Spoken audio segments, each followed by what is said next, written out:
Terima kasih Musi. Bismillahirrahmanirrahim. Assalamualaikum warahmatullahi wabarakatuh. Apabila kita berada dalam dunia sekarang ini, kita tidak lupa untuk menentukan, sayangilah, orang katakan dalam maaf dengan izin, go to green. Orang cakap tu pergi kepada keselamatan kehijauan. Apabila kita mengatakan kehijauan itu, kita nak memelihara alam sekitar. Malam ini saya membawakan perkara yang selalu sekarang ini ditentukan oleh beberapa pengurus ataupun beberapa pentadbir yang menentukan perkara yang saya nak katakan ini ialah kita perlu menggunakan bahan-bahan alami, organik, dan juga kita perlu bahan-bahan mineral yang sedia ada di dalam dunia kita ni untuk menangkis bahan kimia. Mudahnya tajuk saya kata ni, gunalah baja organik untuk menentang baja kimia. Boleh apa yang saya katakan? Baja kimia yang dikatakan ialah baja, bukan baja kompos, tapi satu baja kimia ni, kalau dalam satu baja itu yang dia kata 15 atau baja yang pelbagai-bagai yang berwarna biru, merah dan juga sebagainya, itu dalam baja itu ada 18 bahan kimia. Kita tahu dalam bahan baja-baja ini, dia bukan menyuburkan tanah tetapi memusnahkan tanah kita. Dia memang boleh bagi cepat untuk pokok tumbuh, tetapi dia akan memusnahkan tanah kita, struktur tanah kita, keadaan tanah kita yang dalam akan jadi gersang.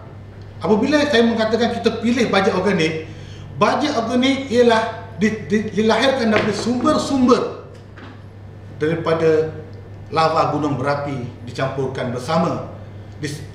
dengan kelapa sawit. Kita tanam kelapa sawit. Itu pun bermanfaat. Kalau Tan Sri Khalil Ibrahim menggunakan konsep memotong pokok-pokok kelapa sawit, apabila dia membuat tanaman semula, dia tidak buang, tetapi dia potong-potong. Setelah hampir beberapa bulan, batang-batang itu akan menjadi baja kepada pokok itu. Jadi menjimatkan kos. Di sini kita menggunakan khasiat sawit ini bercampur dengan baja organik, dan dengan itu kita melihat baja organik ini disertakan dengan kapur dolomit, itu kapur pertanian yang kita akan tentukan. Apabila menggunakan baja-baja organik ini, kita akan dapat menuburkan tanah, bukan saja membaja tetapi memulihkan tanah dan memegang struktur tanah yang baik. Dan apabila kita mengatakan zoliat, gunung berapi yang dimasukkan dalam baja organik ini, ia ialah sesuatu yang boleh memegang kandungan kelembapan tanah, air dalam tanah. Dan tanpa ragu-ragu lagi, baja zoliat yang berada dalam baja organik yang kita katakan ialah mineral alam semula jadi ini, itulah yang terbaik untuk menentukan alam kita terjaga sebaik-baiknya dalam cara kita untuk bertani. Dengan itu, saya amat menyarankan supaya baja-baja organik ni harus diperluaskan penggunaannya kita untuk menidakkan peranan baja kimia, saudara, supaya baja kimia ini sikit demi sikit kita akan tolak. Kerana tidak ada bermanfaat kita menggunakan baja kimia ini, kerana ia tidak menyokong kepada alam sekitar secara amnya. Dan kalau kita gunakan baja organik bertambah dengan teknologi EM yang baru daripada Jepun, kita yakin kita boleh memakmurkan kehijauan alam kita, dan akhirnya kita memberi manfaat kepada anak cucu kita untuk mewarisi dunia kita ini dengan cara harmoni. Sekian, terima kasih. Baik. Terima kasih kepada pencadang. Apa yang dicadangkan dia sangat baik.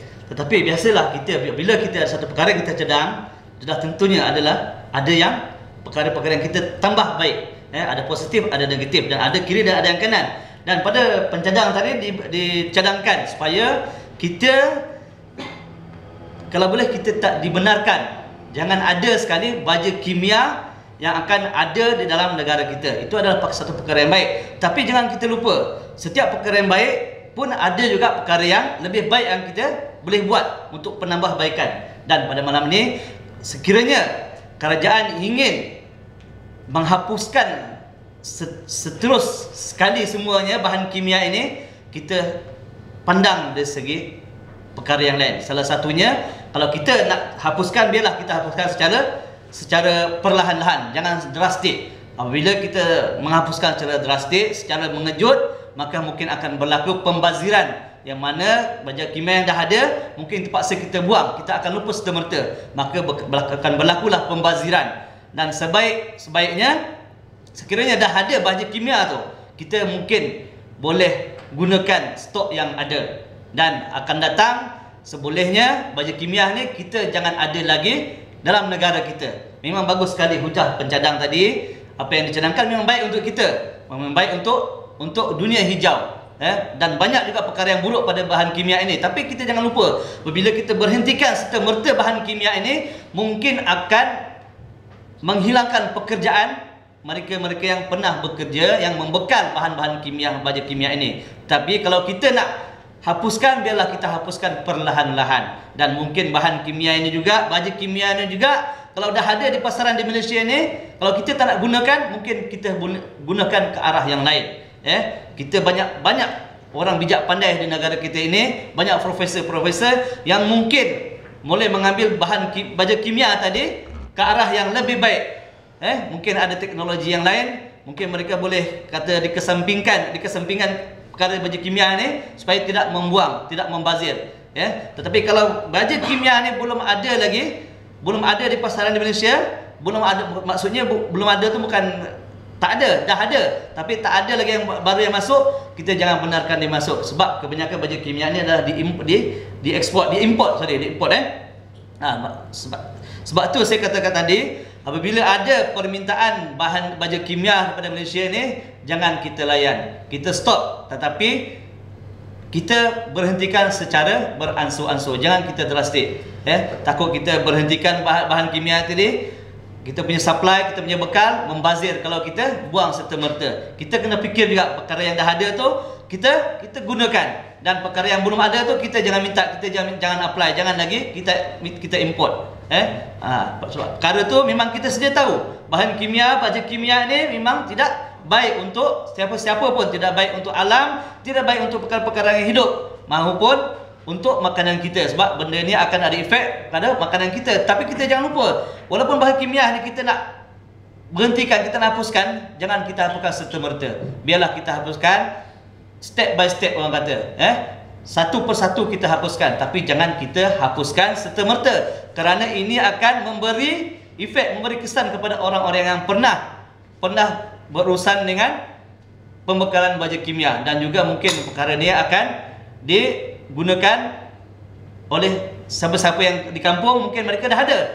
maka biarlah mereka berurusan dengan baja kimia ada. Bila mereka dah habis, baru kita ambil bahan kimia, baja yang lebih baik daripada bahan baja kimia tadi. InsyaAllah kita akan nilai, kita akan terima cadangan yang dibeli oleh pencadang tadi. InsyaAllah. Terima kasih.